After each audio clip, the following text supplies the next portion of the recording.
জানিয়ে দিব এই মুহূর্তে আমাদের হাতে এসেছে বাংলাদেশের গুরুত্বপূর্ণ আপডেট সংবাদের শিরোনাম। শুরুতেই থাকছে গজারিয়ায় বিএনপির দুপক্ষের সংঘর্ষে আহত ৮। মুন্সিগঞ্জ ৩ আসনে বিএনপির মনোনয়ন ঘোষণাকে কেন্দ্র করে গজারিয়ায় বিএনপির দুপক্ষের সংঘর্ষে ককটেল বিস্ফোরণ ও গাড়ি ভাঙচুরের ঘটনা ঘটছে। এবারে থাকছে আওয়ামী লীগকে এবার ধানের শীষে ভোট দিতে বললেন সালাউদ্দিন। আওয়ামী লীগকে এবার ধানের শীষে ভোট দেওয়ার আহ্বান জানালেন বিএনপির স্থায়ী কমিটির সদস্য সালাউদ্দিন আহমেদ। আরও থাকছে ফ্যাসিস্ট সরকারের নিপীড়ন নির্যাতনেই বেগম খালেদা জিয়া রোগের সূচনা, বলছে বিএনপি নেতা ফখরুল।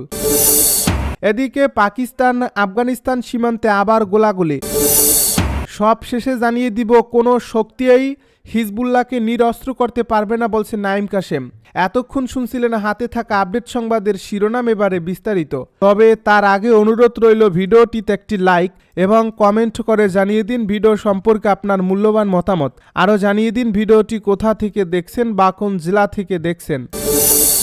গজারিয়ায় বিএনপির দুপক্ষের সংঘর্ষে আহত ৮। মুন্সিগঞ্জ ৩ আসনে বিএনপির মনোনয়ন ঘোষণাকে কেন্দ্র করে গজারিয়ায় বিএনপির দুই পক্ষের সংঘর্ষে ককটেল বিস্ফোরণ ও গাড়ি ভাঙচুরের ঘটনা ঘটছে। গতকাল শুক্রবার বিকেল ৫টার দিকে উপজেলার জামালদি বাস স্ট্যান্ড এলাকায় এই ঘটনা ঘটে। এতে উভয় পক্ষের নারীসহ ৮ জন আহত হয়। জানা যায় দেশের বিভিন্ন স্থানে আরও নতুন প্রার্থী ঘোষণা করে বিএনপি।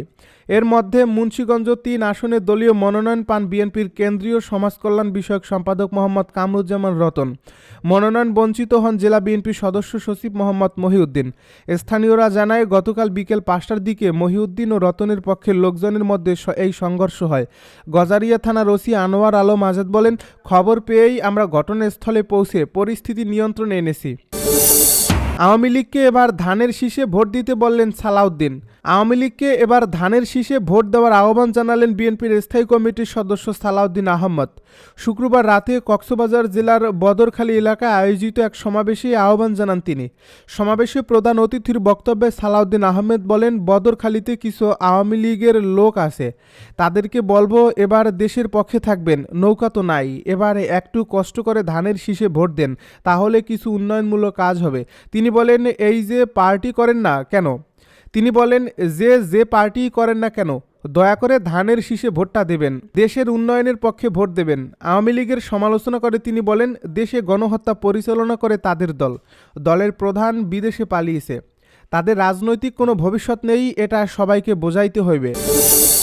ফ্যাসিস্ট হাসিনা সরকারের নিপীড়ন নির্যাতনেই বেগম খালেদা জিয়ার রোগের সূচনা, বলছে ফখরুল। বিগত ফ্যাসিস্ট সরকারের নিপীড়ন নির্যাতনেই বেগম খালেদা জিয়ার রোগের সূচনা হয়েছে বলে মন্তব্য করেছেন বাংলাদেশ জাতীয়তাবাদী দলের মহাসচিব মির্জা ফখরুল ইসলাম আলমগীর। শুক্রবার বাদ জুমা পল্টন দলীয় কার্যালয়ের সামনে দোয়া অনুষ্ঠানে তিনি এ মন্তব্য করেন। বিএনপি নেতা মির্জা ফখরুল বলেন, বেগম খালেদা জিয়া এই দেশে গণতন্ত্র প্রতিষ্ঠার জন্য নিজের সারাটা জীবন উৎসর্গ করেছেন। বিগত সরকার তার প্রতি যে অন্যায় আচরণ করছে, দীর্ঘ ৬ বছর কারাগারে ছিলেন তিনি। এর মধ্যে ২ বছর নির্জন কারাগারে ছিলেন। সবার সন্দেহ সেখান থেকেই তার এই রোগের সূচনা। তিনি বলেন, বেগম খালেদা জিয়া কয়েক সপ্তাহ ধরে গুরুতর অবস্থায় হাসপাতালে রয়েছেন। জাতীয় ও আন্তর্জাতিক পর্যায়ের অত্যন্ত উচ্চমানের চিকিৎসকরা তার চিকিৎসা করছেন, কিন্তু এই চিকিৎসা আরও উন্নত হাসপাতালে করা প্রয়োজন বলে তাকে ইংল্যান্ডের হাসপাতালে নেওয়ার সিদ্ধান্ত হয়েছে।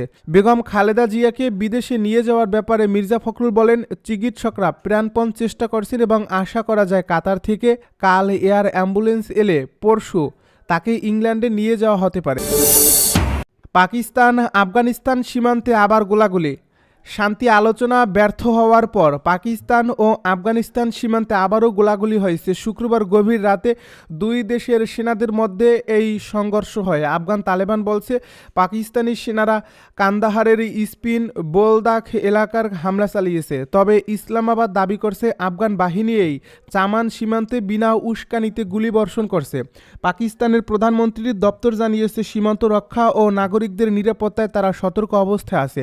এদিকে ২ দিন আগে সৌদি আরবে হওয়া শান্তি বৈঠকে কোনো অগ্রগতি ছাড়াই শেষ হয়েছে। যদিও দুই দেশেই যুদ্ধবিরতি বজায় রাখার কথা বলছে। সাম্প্রতিক এই মাসগুলোতে পাকিস্তান অভিযোগ করছে আফগানিস্তান সশস্ত্র গোষ্ঠীগুলোর বিরুদ্ধে ব্যবস্থা নিচ্ছে না।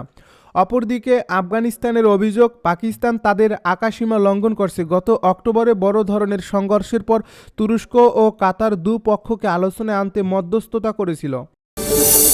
কোনো শক্তিই হিজবুল্লাহকে নিরস্ত্র করতে পারবে না বলছে নাইম কাশেম।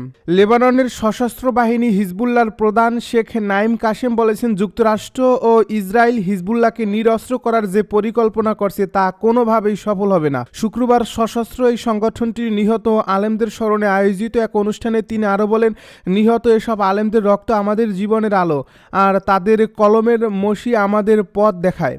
নাইম কাশেম বলেন, লেবানন সহ বিশ্বের অনেককেই হিজবুল্লাহর বিকাশ বিস্মিত করছে। শত্রুরা চেয়েছিল হিজবুল্লাহকে ধ্বংস করতে, কারণ হিজবুল্লাহ দেশপ্রেম, স্বাধীনতা ও মর্যাদার প্রতীক।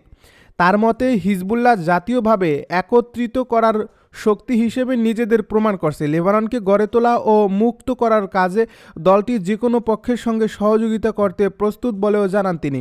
ইসরায়েলের সম্প্রসারণবাদী আগ্রাসনের বিষয়ে তিনি বলেন, লেবাননের বিরুদ্ধে ইসরায়েলের আগ্রাসন প্রতিরোধ সব ধরনের উপায় গ্রহণ করা জরুরি।